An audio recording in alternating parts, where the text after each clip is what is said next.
मेरे बाबा भोले को भोले बाबा घरदानी रौरे सरनिया में आइल बानी हम रौरा के बोलावत बानी हे भोले बाबा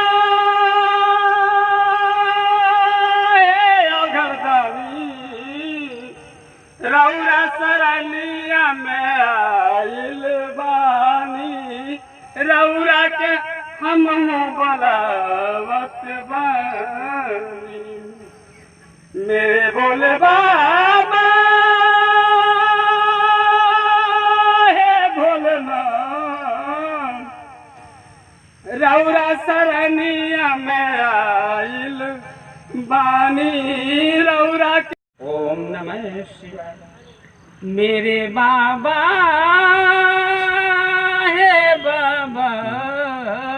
हे भोले जी। अरे रौरा के देखी ना बहुत दिन हो गए हम बचपने से राउर जौन बा सेवा करता आइल बानी रौरा जौन बा ध्यान दी ऐसे कि सबके मनोकामना पूर्ण करी ले रौरे सबके झोली भरी ले रहे सुन ले बानी की तिलोकी नाथ हई सबके दान दे दिले जे जौन मांगेला मिल जाला तो हम भिखारी बानी रौरा से मांगा तनी प्रेम देले रही आशीर्वाद देले रही हम माँ के जन्म मिले परमेश्वर मिले माँ के दरबार में भी आइल बने।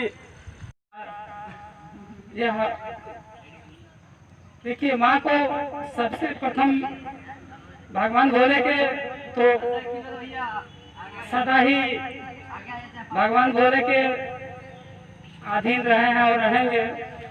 लेकिन माँ जगत जननी माता जगदम्बे काली माता दुर्गा माता सारी रूप माँ आपके अंदर है माता। आज माँ की आज विदाई का भगवान बोले हे बाबा बोले हे भोले बाबा आप भी हमें प्रेम दीजिए और मेरे